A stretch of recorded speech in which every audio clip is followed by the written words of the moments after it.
கர்த்தர் பரிசுத்த நாமத்துக்கு மகிமை உண்டாவதாக. இந்த மாலை வேளையிலேயும் ஆண்டவருடைய பற்றி, ஆண்டவருடைய வசனங்களை பற்றி பேசவும் தியானிக்கவும் கிருபை செய்ததற்காக ஆண்டவருக்கு நன்றி செலுத்துகிறேன். ஆண்டவர் சொல்லுகிற வசனம், நீ எப்போதும் நிறுவனமாக இருப்பதும் உன்னுடைய சுத்த கிருபை என்று சொல்லியிருக்கார். அதே போல் 23வது வசனத்தில் 1-2 ஆண்டவர் சொல்லுகிறார், நான் புல்லுள்ள இடங்களில் மேற்பின் அமர்ந்த தண்ணீர் மேல் கொண்டு போய் விடுவேன்னு சொல்லுகிறார். அது காரணம், அது எதுக்காக சொல்கிறார் அப்படின்னா, உன்னை தாயின் வயிற்றில் கருவில் இருக்கும்போது கொண்டு உன்னை நான் தேர்ந்தெடுத்திருக்கிறேன்னு சொல்லுகிறேன். அந்த வசனத்தின் பிரகாரம் நம்மளை என்ன பண்ணுறார் ஆண்டவர், ஒரு புல்லுள்ள இடங்கள்ல, நல்ல ஒரு செழிப்பான இடங்கள்ல தான் நம்மளை கொண்டு போய் ஆண்டவர் விடுவார். ஒரு நாளும் நமக்கு என்ன பண்ண மாட்டார் ஆண்டவர், குறையா விட மாட்டார். அதே போல் என்ன பண்ணுவார், அமர்ந்த தண்ணீர் ஓட நதியில் ஓடிக்கொண்டே இருக்கும். அந்த ஓட தண்ணீர், அந்த தண்ணீர் இடத்துல எடுத்துக்கொண்டு போய் நம்மளை நிறுத்துவார். எதுக்கு? மாடுகளெல்லாம், என் மிருகங்கள்லாம் என்ன பண்ணுது, புல்லு தின்னுது. மாடு புல்லை நல்லா சாப்பிட்டு அசை போட்டு கொண்டு இருக்கும்போது அதுக்கு என்ன ஆகுது அப்படின்னா, ஒரு தாகம் ஏற்படுது. அப்போ அந்த தாகம் ஏற்படும் போது அந்த தாகத்தை எங்கே போய் அதை தீர்க்க முடியும்? ஒன்று சாப்பாடு கொடுத்துட்டு உங்களுக்கு தண்ணி இல்லைன்னு சொன்னால் நீங்கள் என்ன பண்ணுவீங்க? உங்களுக்கு வெக்கல் வந்துடும், சாப்பிட்டதில் ஒரு பிரோஜனம் இருக்காது. அப்போ அந்த சாப்பிடும்போது நம்ம தண்ணி வச்சுக்கிற மாதிரியே அதுக்கும் ஆண்டவர் என்ன பண்ணுறாரு, நல்ல செழிப்பான இடங்களை காட்டுறாரு. அந்த இடத்துல பில்லுகளை நல்லா மேய்ஞ்சி தின்னு அசை போட்டதுக்கு அப்புறம் அதுக்கு என்ன தேவைப்படுதுன்னா, தண்ணீர் தேவைப்படுது, வாட்டர். அந்த வாட்டர் ஆண்டவர் என்ன பண்ணுறாரு, அந்த தண்ணியை எந்த இடத்துல ஓடையாக இருக்குதோ அந்த ஓடையில் எடுத்துக்கொண்டு போய் என்ன பண்ணுறாரு, அதுங்களை குடிப்பதற்கு ஆண்டவர் கொண்டு போய் நிறுத்துறாரு. அப்போ நம்ம ஆண்டவர் எந்த ஒரு காரியத்தையும் செஞ்சாலும், வானத்தையும் பூமியும் படைத்த சர்வ வல்ல தேவன் அவருக்கு நம்மளை குறித்து என்ன செய்ய வேண்டும், நம்ம பிள்ளைங்களுக்கு என்ன செய்யணும், என்ன சொல்லணும், அவர்கள் எப்படி நடக்கணும், அவர்கள் நடத்துகிற வழி என்ன, முறை என்ன, எல்லாம் ஆண்டவர் ஒவ்வொரு வசனத்தையும் கற்பிச்சு கொண்டே இருக்கிறார். நமக்கு சொல்லி கொடுத்துக்கிட்டே இருக்கிறார்.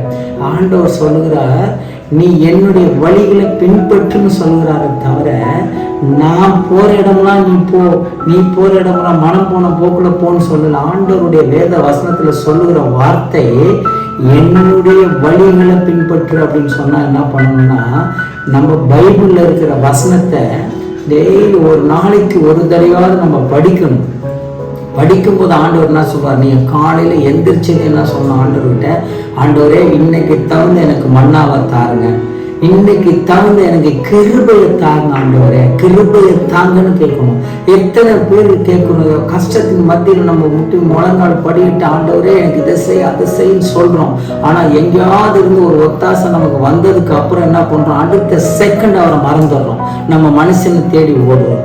மனுஷனை தேடி ஓடுவதற்கு முன்பாக என்ன பண்ணணும்னா, ஆண்டவர் சமூகத்துல முழங்கால் படிட்டு, ஆண்டவரே எனக்கு இதை நீங்க செய்யுங்க, நீங்க என்னை உருவாக்குனீங்க, தாயில் வைத்து கருவில் இருக்கும் போது கொண்டு எங்களை உருவாக்கி தெரிந்து கொண்ட தேவன் நீங்க, அதனால எங்களுக்கு தேவைகளை நீங்க சந்திங்க ஆண்டவரே. நான் இந்த இடத்துல போய் நான் கேட்க போறேன், இந்த இடத்துல நான் வெட்கப்படக்கூடாது, எனக்குடைய தேவைகளை என் கர்த்தர் நீங்க சந்திங்கன்னு கர்த்தர் இடத்துல கேட்கும் போது என்ன பண்ணுவார், கூட உங்களுக்கு கொடுக்கப்படுவார். அதுக்கு முன்னுக்கு நீங்க கேட்க எந்த நபர் இடத்துல போறீங்களோ அந்த நபர் இடத்துல உள்ளத்துல இறங்கி ஆண்டவர் பேசுவார். ஒரு சின்ன ஒரு கதை என்னன்னு கேட்டீங்கன்னா, வெள்ளம், ஊர்ல வெள்ளம் பெருக்கெடுத்து வெள்ளம் ஓடிக்கொண்டு இருக்குது. அப்ப வீட்டுக்குள்ளலாம் தண்ணி வந்திருக்கு. வீட்டுக்குள்ள தண்ணி வந்ததுக்கு அப்புறம் அவங்க என்ன பண்றாங்க, வீட்டுல இருந்து மேல மாடிப்படிக்கு போயிடுறாங்க. மாடிப்படிக்கு தண்ணி வந்ததுக்கு அப்புறம் மேல் மாடி தளத்துக்கு போயிடுறாங்க. அப்ப இந்த கீழே வீட்டுக்குள்ள தண்ணி வரும்போது ஆண்டவர் என்ன பண்றாரு, ஒரு போட் அனுப்புறாரு. போட் அனுப்பிச்சு அந்த போட்ல ஏறி நீங்க தப்பித்து கொள்ளுங்க அப்படின்னு சொல்லி ஆண்டவர் அனுப்புறாரு. ஆனா இவங்க என்ன சொல்றாங்க, இல்ல என் ஆண்டவர் என்னை காப்பாத்துவார், நான் உங்க போட்ல எல்லாம் வரமாட்டேன், ஆண்டவர் என்னை காப்பாத்துவார்னு இதே சொல்றாங்க. அப்ப மாடி மேல போனதுக்கு அப்புறம் மாடி மேல போய் தளத்துல நிற்கும் போது அங்கேயும் வெள்ளம் வந்துச்சு. அங்க வெள்ளம் வரும்போது என்ன பண்றாங்கன்னு சொன்னா, ஹெலிகாப்டர் அனுப்புறாரு. ஹெலிகாப்டர் அனுப்பிச்சு என்னுடைய மக்கள் இது மாதிரி மேல நிக்கிறாங்க, வீட்டுக்கு வாங்க அப்படின்னு சொல்லி ஹெலிகாப்டர் அனுப்புறாரு. அதுக்கும் அவங்க என்ன சொல்றாங்க, இல்ல என் ஆண்டவர் எங்களை காப்பாற்றுவார், நாங்க இதெல்லாம் நம்ப மாட்டோம் வரமாட்டோம்னு சொல்றாங்க. அதுக்கப்புறம் என்ன பண்றாங்க, வாட்டர் டேங்க் இருக்கு, வாட்டர் டேங்க் மேல ஏறாங்க, தண்ணி வருது. தண்ணி வந்ததுக்கு அப்புறம் மொத்த பேரும் அடிச்சுட்டு போயிடுறாங்க. அடிச்சுட்டு போனதுக்கு அப்புறம் மேல போறாங்க. மேலே போய் ஆண்டவரே நான் உங்களுடைய ஊழியத்தை நல்லா பண்ணினேனே, உங்கள் ஊழியத்தை தானே செஞ்சேன், எவ்வளோ ஆத்துமாக்களை ஆதாயப்படுத்தினேன், என்னையா ஆண்டவரே இது மாதிரி வெள்ளத்தில் அடிச்சுட்டு போய் செஞ்சீங்க, என்ன நீங்கள் வந்து காப்பாற்றிருக்க கூடாது அப்படின்னு கேட்குறாங்க. அப்போ அவர் சொல்கிறாரு, நான் உனக்கு ஒரு போட்டு அனுப்பிச்சேன், அப்புறம் கவர்மெண்ட் அதிகாரிகள் அனுப்பிச்சேன் கூட்டிகிட்டு வர சொல்லி, நீங்கள் செவி சாத்து நீங்கள் அவங்க பேச்சை கேட்டு நீங்கள் வரல, கடைசியாக நீங்கள் மொட்டை மாடி மேலே தண்ணி மேலே வரும்போதும் நான் என்ன பண்ணுறேன், உங்களுக்கு ஹெலிகாப்டர் அனுப்புகிறேன், உங்களை தூக்கிட்டு வர சொல்லி காப்பாற்ற சொல்லி அனுப்பிச்சா நீங்கள் அதையும் வேணான்னு சொல்லிட்டீங்க. எப்படி இந்த உலகத்தில் எத்தனாயிரம் கோடி மில்லியன் கணக்கான மக்கள் இருக்கிற இடத்துல நான் உங்கள் ஒருத்தருக்காக நான் இறங்கி வந்து உங்கள் கையை பிடிச்சி தூக்கிட்டு வர முடியுமா? அது அல்ல, ஆண்டவர் ரூபத்துல செய்யற உதவி இதுதான். ஒண்ணு மனித ரூபத்துல செய்யக்கூடியது ஆண்டவர் சொல்லுவாரு. அதே போல நம்ம ஒரு இடத்துல கடன் கேட்க போகும்போது கூட இதான் செய்வார். நம்ம ஆண்டவர் இடத்துல முழங்கால் படியிட்டு கேட்கும் போது, ஆண்டவரே எனக்கு இது வேணும்னு கேட்கும்போது அவர் என்ன செய்வாரு, ஒரு உள்ளத்துல இறங்கி ஆண்டவரே இந்த மகன் இடத்துல நான் போய் கேட்க போறேன், பேரை சொல்லி கேட்க போறேன் நான் சொல்லும் போது ஆண்டவர்கிட்ட ஜெயிச்சு நீங்க போனீங்கன்னா நமக்கு முன்பாக தேவ தூதர் அனுப்பிச்சு அந்த மனிதன் இடத்துல உள்ளத்துல இறங்கி பேசி நம்ம போய் கேட்டது எந்த தடங்களும் இல்லாம அந்த பணங்கள் கிடைக்கும். இதுதான் ஆண்டவர் செய்யக்கூடிய அற்புதங்கள். இந்த அற்புதங்களை தெரியாம மக்கள் என்ன செய்யறாங்க, நிறைய பேர் எனக்கு ஆண்டவர் செய்வார், ஆண்டவர் செய்வார், ஆண்டவர் எப்படி செய்வார், ஆண்டவருடைய வசனத்தை நம்ம எத்தனை வாட்டி வாசிக்கிறோம், ஆண்டவர் செஞ்ச நன்மைகளுக்கு எத்தனை வாட்டி நம்ம முழங்கால் பண்ணிட்டு நன்றி சொல்லுகிறோம். ஒருத்தரும் கிடையாது. செய்து முடித்ததையும் மறந்துட்டு பணம் கொடுத்த மனிதனை ஓடி போய் நன்றின்றோம், கையெழுத்து கும்பிடுறோம், அவருக்கு பக்கே கொடுக்குறோம், சால்வை போடுறோம், என்னென்னவோ செய்யறோம், ஒரு மனிதனை புகழ்ந்து பேசுறோம். ஆனா வானத்தையும் பூமியும் படைத்த சர்வ வல்ல இயேசு தேவனை நோக்கி யாரும் அவர் இடத்துல நான் செஞ்ச தவறு உணர்றது கிடையாது, செஞ்ச தப்ப உணர்ந்து மன்னிப்பு கேட்கறது கிடையாது, அவர் செஞ்ச உதவிக்கு ஒரு நன்றி கூட சொல்றது கிடையாது. அவர் இடத்துல நன்றி சொல்லுவோமான்னு பார்க்கிறார். சபையில ஞாயிற்றுக்கிழமைனா சாட்சி சொல்லுங்கன்னு சொல்லும் போது ஒருத்தர் மின்னவார்கள் அப்படியே அம்மாதி காத்துன்னு உட்காந்து இருக்கிறாங்க. ஆனா ஆண்டவர் விரும்புகிறார், ஐயோ இந்த வாரம் ஃபுல்லா உன்னை பாதுகாத்தனேன், பஸ்ல ஏறும்போது தடுத்து விழுந்து பாதுகாத்தனேன், பைக்ல போகும்போது தடுந்ததை பாதுகாத்தனேன், எவ்வளவு அந்த சாட்சியை எதிர்பார்க்கிறார். ஐயோ என்னுடைய பிள்ளைகள் எனக்கு ஒரு சாட்சி சொல்லாதான் எதிர்பார்க்கிறார். அந்த ஒரு சூழ்நிலையில தான் இன்னைக்கு ஒவ்வொரு சபையிலும் மக்கள்கள் இருக்கிறார்கள் தவிர ஆண்டவர் செய்த நன்மைகளை சாட்சியா சொல்வதற்கு மின் வருவதில்லை. அப்ப எவ்வளவு வருத்தப்படுவார்.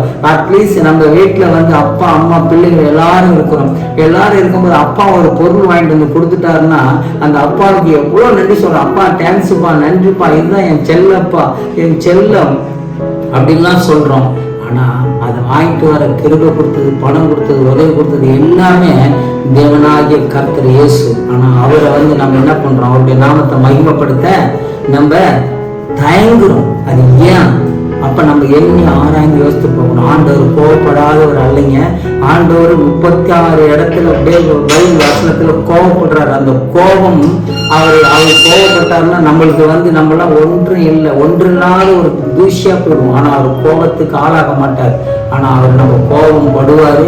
அது பைபிள் வசனத்துல இருக்கு. அந்த கோபத்துக்கு ஆளாகாதபடிக்கு நம்ம என்ன பண்ணணும், ஆண்டவர் இடத்துல நம்ம செய்யற தவறுகளை, ஆனா தெரிஞ்சு செய்யாத தவறுக்கு ஆண்டவர் மன்னிப்பாரு, தெரிஞ்சே செய்யற தவறுக்கு அவர் மன்னிப்பே கொடுக்க மாட்டார். அதனால நம்ம தேவனாகிய கர்த்தர் உண்மை உள்ளவர். இந்த பூமியில உலகத்துல ஆண்டவர் சிலுவையில் அடிக்கப்பட்டு ரத்தம் சிந்தப்பட்டு நமக்காக மறுத்து 3ஆம் நாள் எழுந்திரிச்சு உயிரோடு ஜீவிச்சுக்கிட்டு இருக்காரு. நம்ம தகப்பன் இடத்துல நீங்க மன்றாடி கேட்கும்போது, அதிகால வேலை ஜபத்துல நீங்க கேட்கும்போது, என் தேவனாகிய கர்த்தர் நீ என்ன நினைக்கிறியோ, என்ன செய்ய போறியோ, என்ன வேணுமோ எல்லாத்தையும் என் தகப்பனின் அப்பா இயேசு தருவாருன்ற ஒரு விசுவாசத்தோடு நீங்க படுங்க, விசுவாசத்தோடு இருங்க. விசுவாசம் இல்லாதபடிக்கு ஐயோ கிடைக்குமா கிடைக்காதா, வருமா வராதா அந்த எண்ணமே நினைக்காதீங்க. என் தகப்பன் இடத்துல ஒன்று கேட்டுட்டீங்கன்னா அதை கொடுக்காம ஒரு போதும் விடவே மாட்டார். கர்த்தர் நல்லவராக இருக்கிறார். நம்ம உள்ளத்துல கர்த்தர் நம்ம தினந்தோறும் கர்த்தருடைய வசனத்தை வாசித்து அவர் இடத்துல நம்ம இன்னைக்கு பாதுகாப்பதுக்கு காலையில கிளம்பும் போது நன்றி, வீட்டுக்கு வந்ததுக்கு அப்புறம் நன்றி அப்பான்னு சொல்லி ஜெபம் பண்ணி நம்ம படுக்கக்கூடிய பிள்ளைகளாக காணப்படுவோம். கர்த்தர் நம்மளை மேலும் மேலும் உயர்த்துவார். நம்ம சன்னதிகளை உயர்த்துவார், சொந்த பந்தங்களை உயர்த்துவார், நம்ம நாட்டு மக்களை உயர்த்துவார். எல்லாத்தையும் நேசிக்கிற தேவன், ஏற்று தாழ்வு இல்லாத தேவனாகிய கர்த்தர் நம்மளையும் உங்களையும் எல்லாரையும் நேசிப்பார். கர்த்தருடைய நாமத்துக்கு இயேசு சொல்லி நாமத்தின் நல்ல பிதாவே.